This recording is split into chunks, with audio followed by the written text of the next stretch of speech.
Let's now discuss about another very important topic, that is dbt seeds. Seeds are CSV files located in seed directory. Dbt seed command loads CSV file into the data warehouse. Seeds can be referred like models using ref function, and they are best for static data which changes infrequently. Let's create seed, and for that I will go to my dbt, and here I will go to this seed folder and I will create a new file. Okay, and I will name this file as, let's say, seed orders. Okay, seed orders.csv. Okay, seed is used for creating and loading the CSV files into my data warehouse. That's why I'm creating this CSV file. I will hit create and I will wait for a couple of seconds, and here I have my seed file. Now I will copy paste some dummy data. Okay, you should know that this is not the ideal way to do things. You can only be using the seeds to load data which is very static. Okay, if I give you the example, let's say country code or country data, this data is very static, right? But orders data obviously is not much static, so it is not recommended to do that. Always remember that only load static data files which have very low possibility to get changed in the future. Cool, like country code, these kinds of data, postal codes, states, these kind of data makes more sense to load using seeds. So you can use these seeds to even apply direct lookup into your any kind of models. Okay, we will see that, but first I will save this one, and once I will save this one, I will run this one. Okay, I will run this, and in order to run this I will need dbt seed, and I will hit run. And once I hit run, I will see there will be a new table created in my Snowflake with the name of seed_orders. Okay. And if you see this lineage as well, I can see a very beautiful seed icon, and it is also showing my seed orders table name which will be created. So let's hit enter. And it started running. Perfect. It had ran successfully.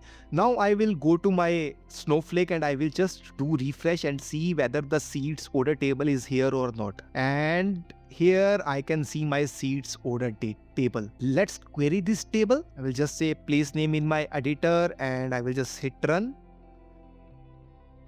And perfect, guys, perfect. This is how you can load data into your data warehouse using dbt seeds. Let's now reference this seed into other table. Okay, in order to do that, let me create a new file and I will say seed reference orders. Okay, and I will name it .sql. I will hit create. Now inside this file, I will just say select star from, and I will start my referencing stuff. I will say reference, and then I will mention my seed CSV name, and the seed CSV name is seed_orders. I will simply mention here seed_orders, and I will save this file and I will hit run by saying dbt run this new file -s. Now file name is seed reference and orders.sql. Please run this file dbt, please.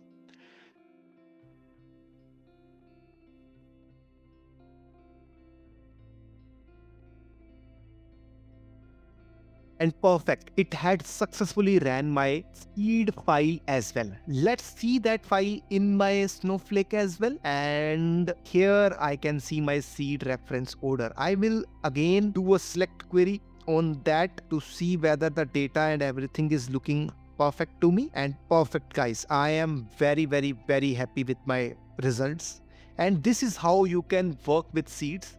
And always remember that seeds are a good only when you have to reference a static data file with other models. Okay, this is best only for static data. This is very important to note. Okay, the files which have probability of changing very less frequently, only those files, I'm repeating, only those files we will be using within the seeds. Okay.